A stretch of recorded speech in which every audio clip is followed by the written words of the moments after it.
हुआ और कर्दम्य ऋषि के यहाँ पर अनुसुईया आदि 9 कन्याएं और कपिल देव जी भगवान का प्रादुर्भाव हुआ। कपिल देव भगवान ने मैया देवहूति जी के लिए सुंदर सुंदर कथाएं श्रवण कराई, जिसमें हम लोगों ने जल भरत की कथा को श्रवण किया था। और इनके जो दूसरे बेटे थे जिनका नाम था उत्तानपाद, उनकी सुनीति और सुरुचि से विवाह हुआ। उनके यहाँ पर ध्रुव का प्रागट्य हुआ। ध्रुव ने भगवान के दर्शन किए और उत्तर दिशा में जाकर के अटल पद प्राप्त किया। सुखदेव जी कहते हैं, राजन, भगवान अहिर्निश अपने भक्तों के लिए आते हैं, खड़े रहते हैं। कभी जीवन में ऐसा नहीं होता, एक बार भी अगर भगवान का नाम लिया जाए तब भी भगवान हमारे आसपास रहते हैं और हमारी और आपकी चिंता करते हैं, रहते सदैव। अब कई कई लोगों के मन में ये प्रश्न आता है कि जब हम पर विपत्ति आती है तो भगवान बोलते क्यों नहीं है? भाई भगवान बोलते हैं, आते हैं, लेकिन हम लोग समझ नहीं पाते। समझ क्यों नहीं पाते? क्योंकि देखना, अगर कोई कहे कि कलयुग में नहीं आते, कलयुग में भी आए हैं। गोस्वामी तुलसीदास जी के लिए भगवान ने दर्शन दिए, वो कलयुग में ही दिए थे, कोई त्रेता या सतयुग की बात नहीं है। स्वामी श्री हरिदास जी के लिए भगवान ने दर्शन दिए वृंदावन के बांके बिहारी में, वो कलयुग में ही दर्शन दिए। और भी कितने कितने भक्त हुए जिनको कलयुग में दर्शन दिए। बस विशेषता इतनी है, वो आते तो हैं लेकिन हम लोग पहचान नहीं पाते। गोस्वामी तुलसीदास जी के सामने रघुनाथ जी कई बार आए लेकिन वो पहचान नहीं पाए। पहचाने कब? जब अनंत बलवंत हनुमंत लाल जी ने कहा, तोता बनकर के पेड़ पर बैठ करके कहा कि चित्रकूट के घाट पर भई संतन की भीड़, तुलसीदास चंदन घिसे तिलक देव रघुवीर। तब जाकर के गोस्वामी जी पहचाने कि जय राम जी आए। नहीं तो गोस्वामी जी जैसे नहीं जान पाए तो हम और आप क्या समझ पाएंगे? आते जरूर है, लेकिन जब तक हनुमान जैसा संत हमारे जीवन में ना हो, हनुमान जैसा भगवान का सेवक हमारे जीवन में ना हो, तब तक भगवान को हम लोग समझ नहीं पाते। आते जरूर है। अच्छा, मनुष्य का एक और लक्षण है कि काम बन जाए तो खुद होशियार बन जाता है, और बिगड़ जाए तो भगवानों के ऊपर पटक दे। हाँ, जैसे देखना, काम बन जाए तो खुद की पीठ पर ठोकत है, अरे हमने ऐसी बुद्धि चलाई कि बिगड़ो काम बना लो। अब काम बिगड़ जाए तो फिर लोड़िया बाबा बैठे हैं गाँव के, भगवान ने जो लिखी बड़ी हदीसों करता। हाँ, आदमी भी बहुत चतुर है, बहुत होशियार है। भगवानों के ना भी आंखें मीच मीच के लावरी बोला थे, भगवान तक को नहीं छोड़े। अब भगवान भी हंसत रहे थे बैठे बैठे। हाँ, कहिए बोला कि नहीं? मंदिर में जे हैं और वो मंदिर में जाके भगवान के सामने कहने लगे, मैं मूर्ख ज्ञानी, ए भगवान हम मूर्ख किया कुछ नहीं जानते हम। अच्छा, खेत का है, मैं मूर्ख ज्ञानी। अब उतई नारियल फोड़ो, सो भेला उठाओ, जेब में धर खपोली में डाल दिया। तो भगवान बैठे बैठे हंसत है, वाले करिया मोड़ के आदमी, हमने तुम्हें बनाओ, तुम हमें बनाओ लगा। बताओ, जा जानत हो कि भेला खाओ जात खपोली फेंकी जा। आज लोग कोनो आदमी खपोली जेब में धरत मिलो, भेला उनको चला आओ, लेकिन नहीं, वो बोल है का मैं मूर्ख ज्ञानी। भगवान भी बैठा बैठा हंसता है कि चलो कोई बात नहीं, कब तक भूले रहे हो और कब तक हमें भूले हो, एक ना एक दिन आओगे तो यही। भगवान अहिर्निश आते हैं। जैसे आप देखना, अब कई कई लोगों के लिए लगता है कि हम पर जब विपत्ति होगी तो भगवान आते नहीं है या बोलते नहीं है। तो आप देखना, बोलते क्यों नहीं है?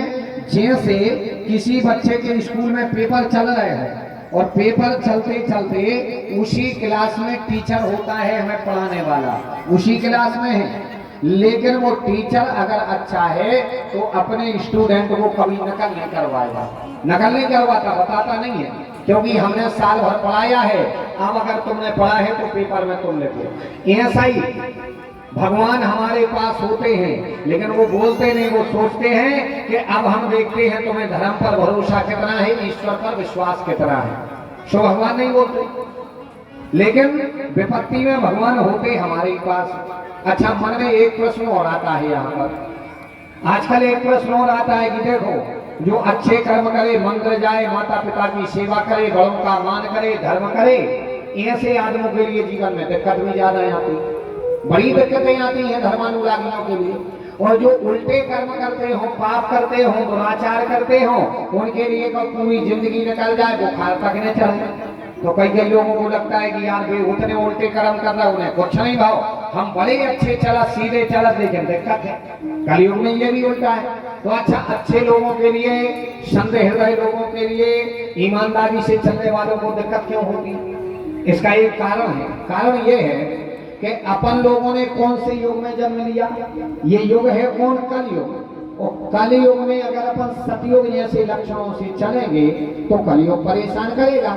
भाई राजा जिस राज्य में रहो, वो राजा के मन के चलो तो राजा तुम्हें सुखी रखेगा, कभी जेल में नहीं डालेगा। और अगर राजा के मन के न चल हो तो राजा तुम्हारे लिए सजा बोलेगा, कोई ना कोई दिक्कत करेगा। तो कलयुग में अगर उल्टे कर्म करो तो कलयुग बड़ा संग देता है। जैसे दूध की दुकान खोलियो, मिठाई की दुकान खोलियो, फलों की दुकान खोलियो, कहिया चेक करें भैया ताजी मिठाई है, ताजे फल है। हाँ, दूध में पानी तो नहीं मिला, डिग्रियां मिलाई जाएंगी। और कलयुग जिसमें वास करता है, अगर खिड़की वाली दुकान खोले तो ने को जा पूछे के ताजी है के बासी है के मुहूर्त में खोली के चौगड़िया अच्छी है के मेन रोड पे है के नहीं, तो कहूं खोले किए सब होई। इज्जत से लो ने बतिया, हर दुकान पे इज्जत से बतिया था आदमी, फिर भी ग्राहक उसने भगन लगा। अब उते एक कोड़ी की इज्जत नहीं मिलाते आए। खिड़की में हो हाथ डालो ने को बैठने की कहते हैं, ने सोफा ने पंखा ने कुछ, खिड़की में हो हाथ डालो नेची करी मूड़ा जी आओ गप से लाए अतन्ना फटो नोट भाऊ बाहर फेंक दे। हाँ, तो तत्काल व्यवस्था करेंगे। कारण क्या? कारण ये क्योंकि उसमें कलयुग का वास है। तो कलयुग जो उसके लक्षणों में चलता है उसके लिए वो सदा सुखी रखता है। तो अगर अपन कलयुग में अच्छे कर्म करें तो ये भी कलेजा रखना चाहिए कि अगर दिक्कत आती है तो उसका हम सामना कर सकें। और एक चीज याद रखना, अगर हम अच्छे कर्म कर रहे हैं, अगर हम चल रहे और फिर भी दिक्कत आ रही तो घबराने की जरूरत नहीं है। घबराना नहीं चाहिए, दिक्कत है आएगी जाएगी, दिन रात ये सब होता रहेगा। लेकिन एक बात याद रखना, अगर दिक्कत हमें आ रही और उल्टे कर्म करने वालों को नहीं आ रही तो एक चीज याद रखना, भाई दिक्कत आ रही है तो हमारी परीक्षा का समय चल रहा है। और परीक्षा किसकी होती है? परीक्षा किसकी होती? जिनके स्कूल में नाम लिखे हो पेपर उन्हीं के होते हैं। जिनके स्कूल में नाम ही नहीं लिखे उनके काय के पेपर? ये भाई मार्च में किसके पेपर होते? जिनके स्कूल में नाम लिखे उनके पेपर होंगे, जो उनके नाम ही नहीं लिखे उनके काय के पेपर? तो अगर दिक्कत आए, परीक्षा हो, तो विश्वास ये कर लेना कि भगवान के स्कूल में हमारा नाम लिखो है, जा पक्की बात है। इसीलिए तो हमारी परीक्षा हो रही। आज जो चकाचक घूम रहे वो उल्टे कर्म कर रहे, माने उनको स्कूल में नाम ही नहीं लिखो तो उनके काय के पेपर? वो तो उनके लिए तो इकट्ठा हिसाब होगा। भाई पढ़ाई लिखाई करी नहीं ना, तो मतलब इकट्ठा हिसाब होगा। इसलिए जीवन में अगर दिक्कत आए तो घबराना नहीं चाहिए। इस चीज को याद रखो और सदैव प्रसन्न रहो कि भगवान के स्कूल में हमारा नाम लिखा है। तब तो हम पे दिक्कत आई, मतलब हमारी परीक्षा की घड़ी चल रही है। घबराओ मत, शांति से रहो, घबराने से कुछ होने वाला नहीं है। घबराएंगे तो दिक्कत हो, इसलिए घबराओ मत, शांति से रहो। और आज नहीं तो कल, कल नहीं तो परसों वो समस्या भी हो जाएगी। भगवान सदैव आते हैं। सुखदेव जी कहते, राजन इनके द्वारपालों के लिए श्राप लग गया कि जाओ तुम्हारे लिए जो है 3 जन्म तक राक्षस बनना पड़ेगा। तो भगवान ने संकल्प लिया कि हम 4 बार अवतार लेकर के आएंगे। परीक्षित जी कहने लगे, भगवान हमें बात समझ में नहीं आई, इन्हें ऐसी श्राप क्यों लगी कि 3 जन्म तक राक्षस हो गई? इन्हें आखिर गलती क्या कर दी? गलती क्या कर दी? ये कहने लगे, देखो इनने गलती कुछ नहीं की, थोड़ा सही को डालो। बोली वाल्मीकि हरिराज की राम धनी तो जोर से राम धनी तो हमारे दैत्य परिवार से चौबे जी पधारे हैं। इनके यहाँ पर इस क्षेत्र में पहली भागवत करने आए थे बीजासेन माता के यहाँ। हाँ, 2-3 साल पहले, 3 या 4 साल हो गए होंगे। हाँ, पधारे हैं, बहुत बहुत मान है। राम धनी तो थोड़ी जोर से धीरे का है, लगियारा से गया सकती। राम धनी तो कमी नहीं, काय को डर। जब आदमी 2 बूंद जिंदगी की लेकर रोड पे हल्ला दे, में शर्म नहीं करा। तो अपन हो काहेगी शर्म हो काहे को गाए राम धनी। तो आज मालूम ये बताते हैं कि एक बार इनके द्वारपालों के लिए श्राप लग गया। श्राप कैसा लग गया? श्राप ऐसे लग गया कि वो जा रहे थे भगवान के दर्शनों को, भगवान के दर्शनों को जा रहे थे, द्वारपालों ने रोक दिया। सनत, सनंदन, सनातन और सनत कुमार, इन चारों के लिए रोक दिया। अच्छा, उन सनत कुमारों ने कहा कि हमें अंदर जाना है, भगवान के दर्शन करना। ये कहने लगे अभी आपको दर्शन नहीं होंगे क्योंकि भगवान अभी विश्राम कर रहे हैं। वो कहने लगे भगवान कभी विश्राम नहीं करते, भाई ईश्वर हैं, उनसे जब चाहो तब दर्शन कर लो, जब चाहो जब पूजा पाठ कर लो, आप हमें रोक क्यों रहे? बार बार निवेदन किया लेकिन उन्हें अंदर नहीं जाने दिया। तो सनत कुमारों को क्रोध आया, उनने जाकर के श्राप दे दिया, बोले जाओ हम तुम्हारे लिए श्राप दे रहे हैं। ये काम राक्षसी कर्म है, राक्षसों का कर्म है भगवान को भक्तों से दूर करना। तुम ये राक्षसी कर्म कर रहे, जाओ हम श्राप दे रहे, तुम 3 जन्म तक राक्षस रहोगे, 3 जन्म तक राक्षस रहोगे। तो उन द्वारपालों के लिए जो ही श्राप लगा, भगवान को पता चला, भगवान ने संकल्प ले लिया कि हम उनका कल्याण करने को 4 बार आएंगे। सो पहले जन्म में मैं हिरण्याक्ष और हिरण्यकश्यप बने, और जैसे ही वो बने उनने किया भजन, भजन करते करते करते करते तब करते करते और ब्रह्मा जी के लिए किया प्रकट। ब्रह्मा जी प्रकट भाई, ब्रह्मा जी कहने लगे ब्रह्म यक्ष तू मांगो क्या चाहिए? हिरण्याक्ष हिरण्यकश्यप थे, कहने लगे सरकार हमारे लिए अमर कर दो, हम अमर होना चाहते हैं। ब्रह्मा जी कहने लगे ये बताओ इस लोक का नाम क्या है? बोले मृत्यु लोक। बोले तो जब लोक के नाम ही में मृत्यु शब्द जुड़ा है तो जन्म लेने वाले को मरना तो पड़ेगा, ये पक्का है। आज नहीं तो कल, कल नहीं तो परसों मरना पड़ेगा, इसलिए मरना पड़ेगा। ये कहने लगे सरकार हमने भजन किया है, और कोई वरदान दो। बोले जाओ और दुनिया का कुछ भी मांग लो। तो वो कहने लगे सुनो हमारे लिए ये वरदान दे दो कि हम दिन में मरे और ने रात में मरे। बोले तथास्तु, ये दिया। बोले ना हम ऊपर मरे ना नीचे मरे, बोले ये भी दिया। बोले ना बाहर मरे ना भीतर मरे, बोले ये भी दिया।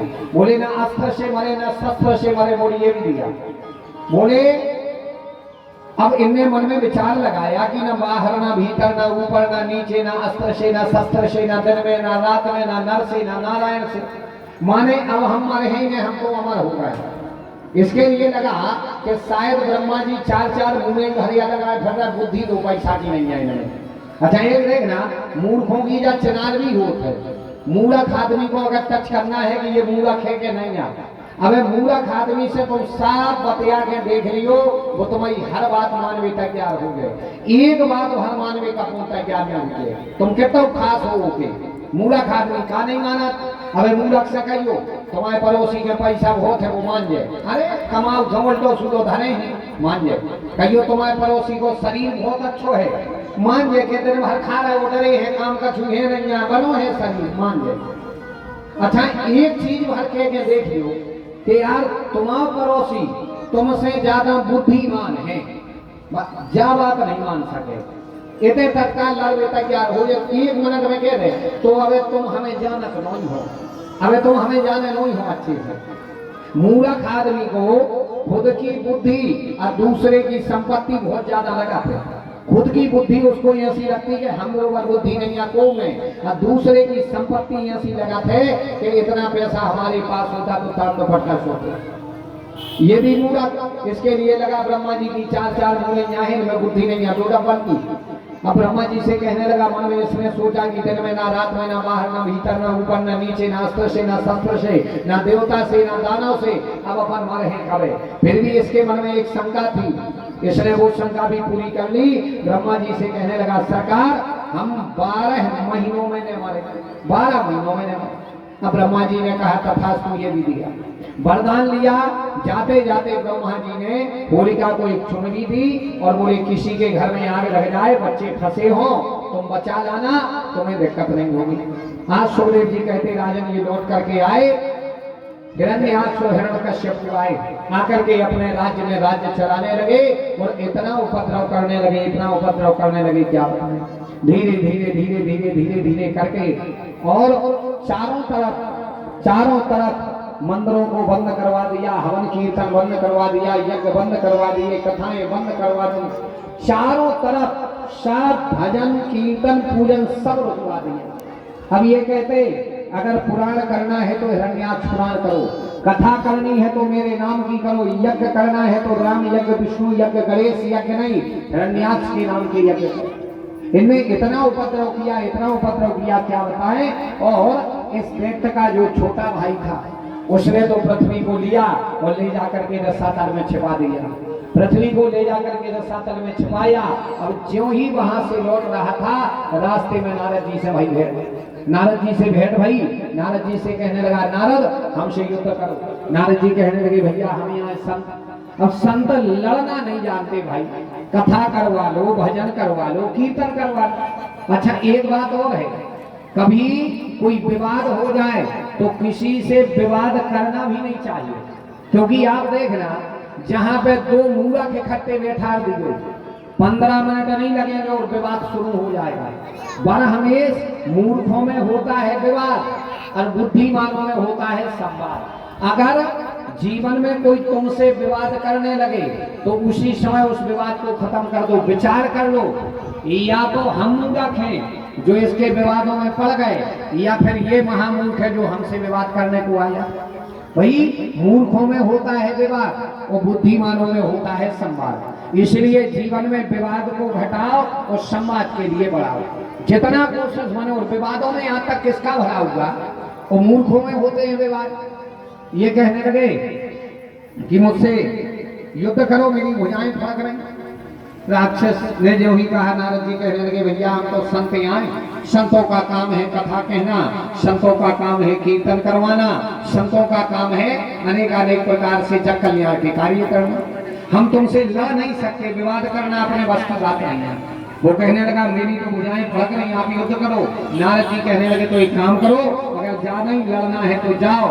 सुखदेव जी कहते राजन उसी समय ब्रह्मा जी को आई छींक, भगवान ने एक अवतार लिया, 12 अवतार, 12 पृथ्वी को लेकर के आ रहे थे। सो बोले जाओ 12 भगवान पृथ्वी लेकर के आ रहे, तुम उनसे युद्ध करना।